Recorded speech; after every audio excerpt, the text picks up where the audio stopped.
In 1907, when Oklahoma became a state, descendants of Creek freedmen were entitled to land grants. And as one of them, a girl named Sarah Rector received her allotment. But she had no idea what to do with it.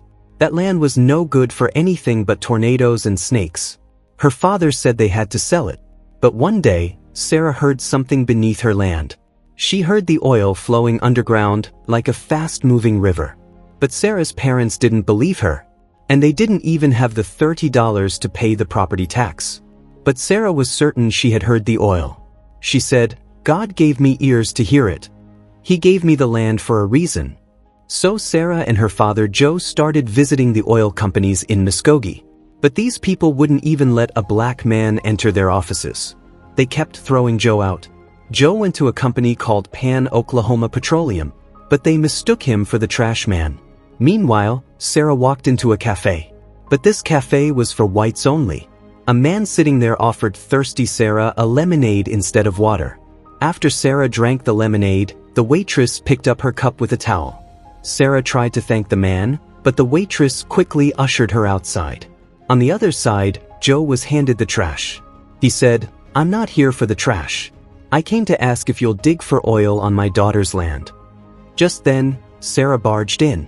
She said, "I have 160 acres and there's oil beneath it." Sarah even pointed out her location on the map. She could read a map. Big Jim went with them to their land. He said, "It's definitely going to be a long shot drilling out here, for sure. It'll take a lot of money and resources from our company. We'll have to drill hundreds of feet deep into the earth. It'll take months." So Sarah said, "You gotta lease the land first." Big Jim, impressed by her intelligence, presented his standard contract. "I'll give you 50 cents per acre for 6 months.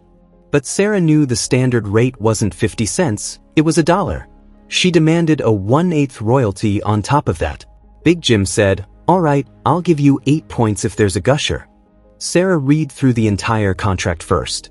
When Joe asked her about it, she explained the royalty to him.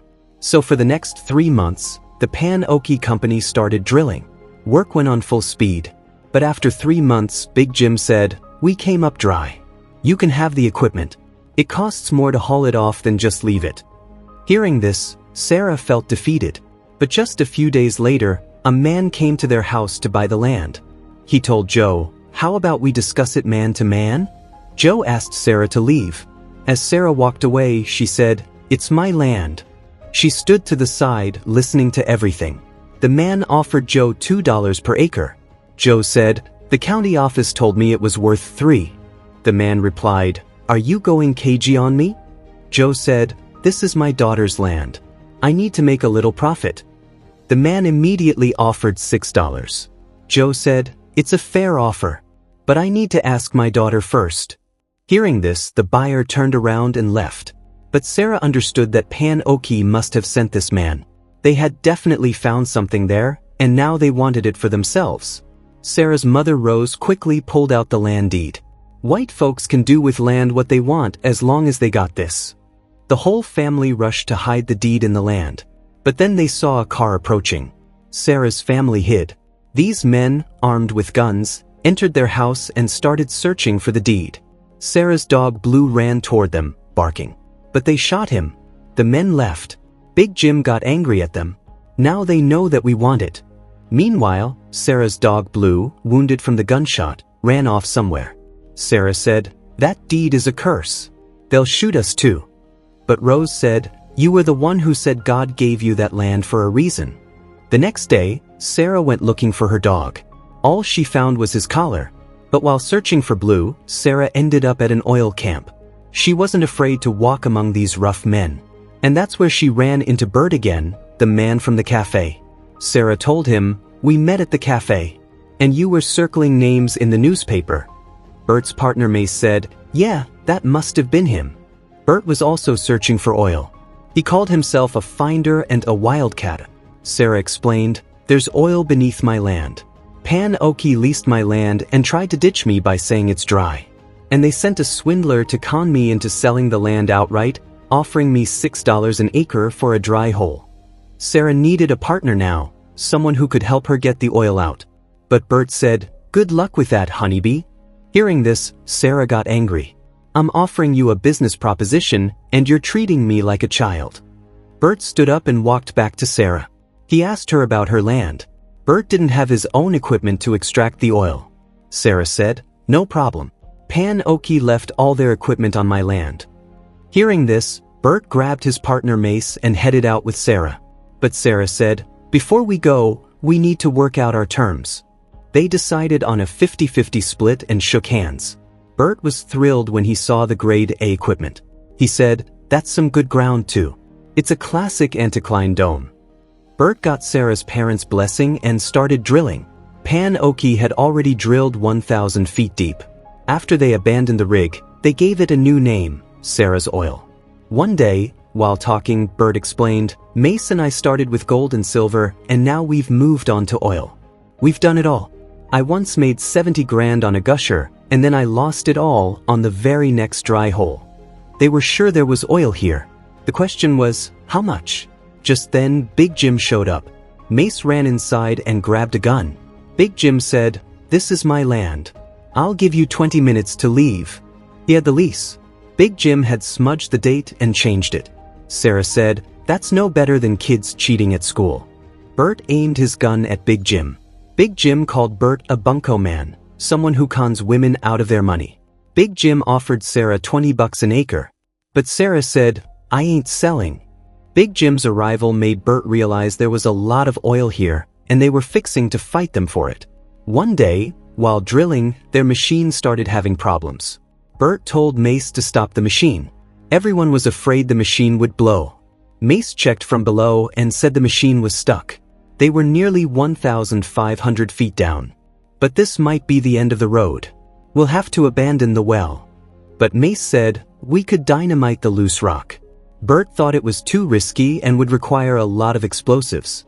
Just then, Sarah said, "No wonder you guys come up with nothing but dry holes. You give up so easy." Mace suggested trying a wall hook. But that idea worked only half the time, and wall hooks were hard to find. And they'd need more equipment, which would cost more money. Sarah said, "My teacher says everything in life has value. What do we got here of value?"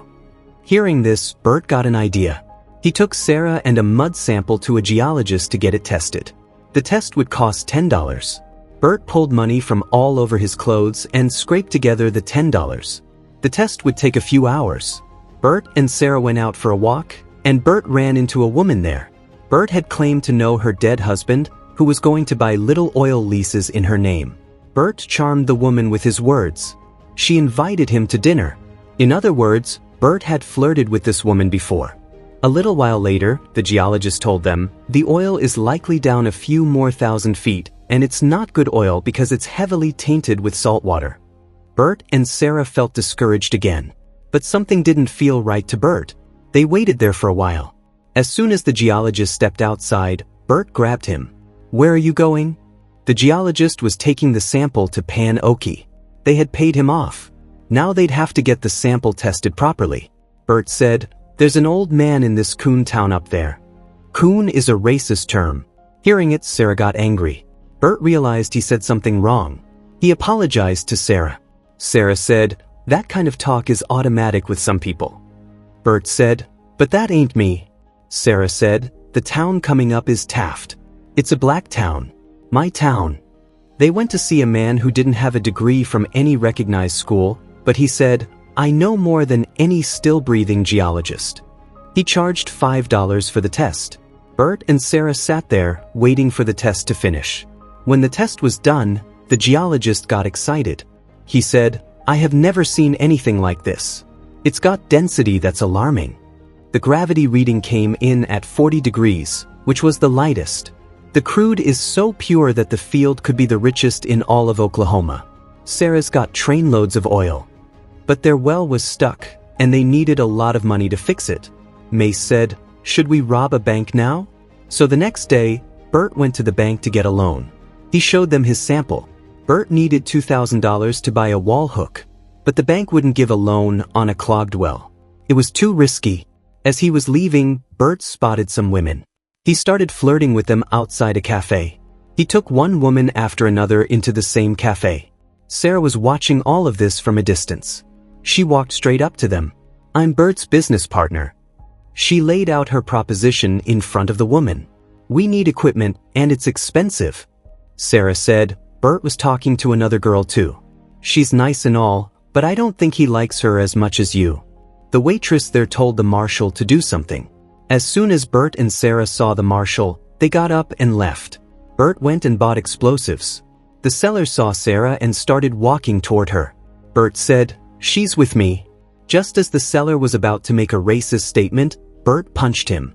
When they got home, the marshal told them that a couple of Creek Nation kids were murdered in their sleep. He came here to alert other families. Sarah started crying inside the house. Those children were her classmates. Rose got scared. My daughter isn't safe either. She told Bert, My daughter is the salt of my earth and the sun in my sky. Nothing happens to her. The next day, May said to Bert, What did you give those widows in exchange for their money? More than you own, I bet. And that kind of deal gets you thrown into the jailhouse. Bert said, We needed the money and I got it. Now hurry up and get to work. They started the engine again. Everyone was happy to see everything running again. But the trouble wasn't over. The machine got stuck again. And just then, several cars were heading their way. Pan Okie's legal counsel came to hand Sarah some papers. It was a legal filing to return all of Pan Okie's equipment and the claim on all the oil. They had filed a claim on the land based on the sublease Sarah signed. They claimed Sarah had unlawfully thrown them off the land. Bert laughed. An 11-year-old girl threw you out? Bert made it clear. Any of you Pan Okie goons step foot on this land, and we will shoot you. The counsel privately told Bert, My employer has a generous offer for you. And you know this whole thing could be wrapped up in the courts for years. But Bert rejected the offer without even hearing it. So they started beating him. Bert sat in the car with Big Jim. Big Jim said, What a wonderful business we're in.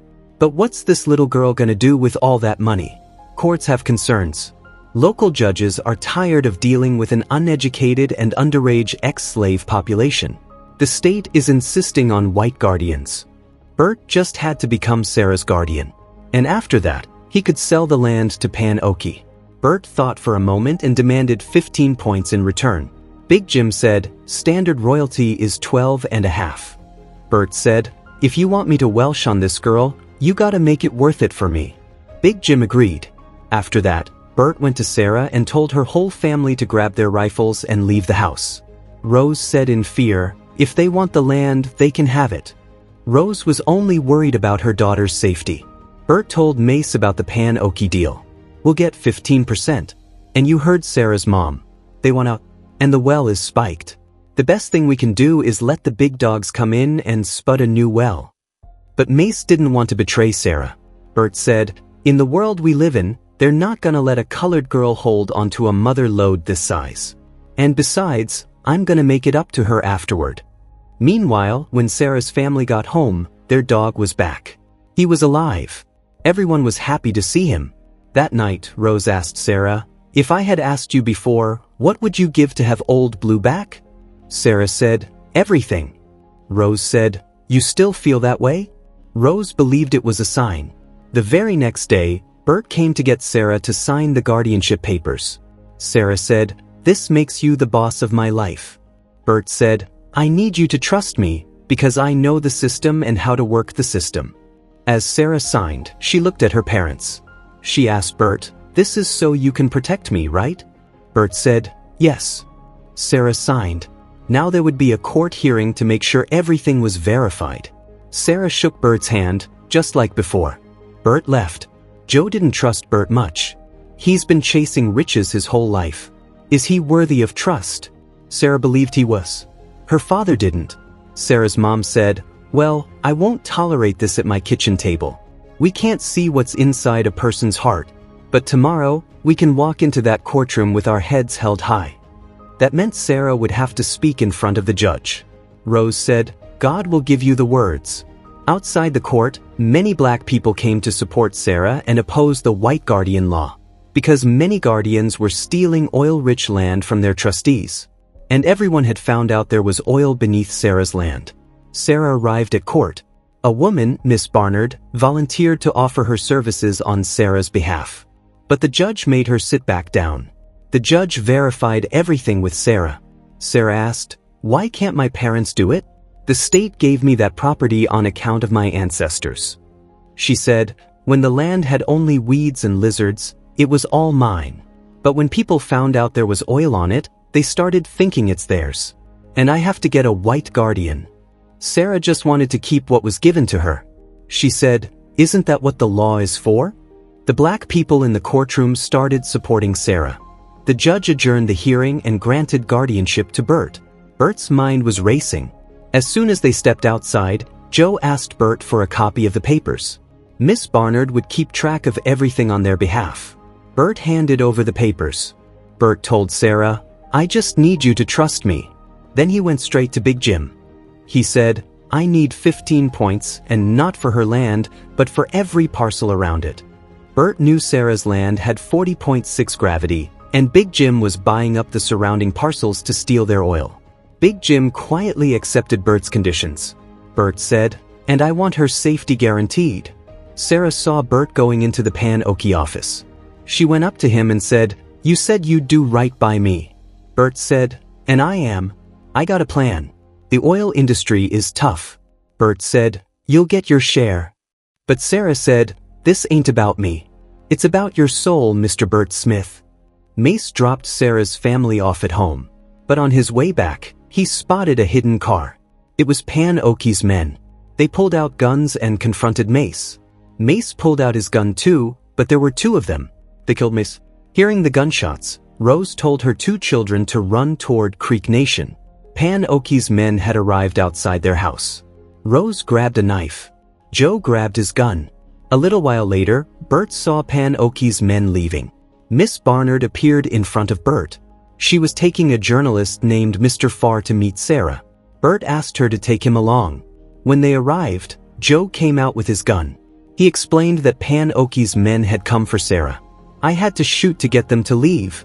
Bert went looking for Mace and found only his dead body. Miss Barnard said, "Sarah is next. They maintain a legal claim to the land based on what you signed over. And they want to kill her so someone like me can't go charging back to court."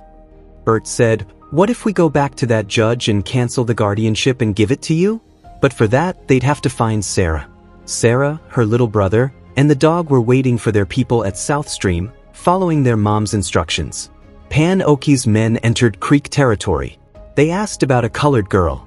"We just want the girl." Getting no response, they moved on. Meanwhile, Sarah was praying, "Help me, Jesus." And then she saw a car coming toward her. But it was Okie's thugs. Sarah told her brother to run. The thugs started shooting at them.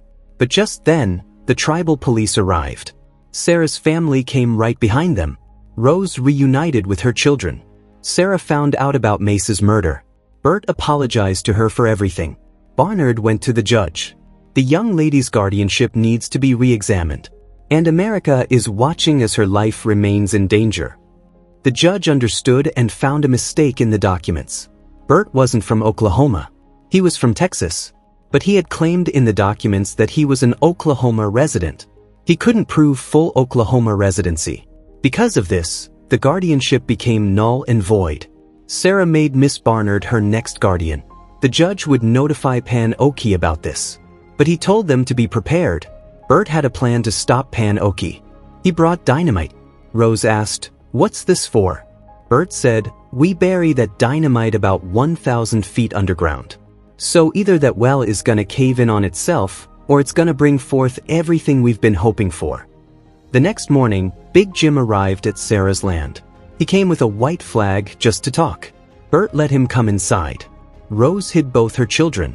Big Jim said, "You people want a war?" Joe said, "No, just leave." Big Jim had hidden a machine gun in his car. Everyone took cover. Sarah quickly blasted the dynamite inside the well. Everything started shaking. Oil shot out of the ground. Sarah ran toward it, overjoyed. Big Jim said, "That's my oil." He pulled out his gun.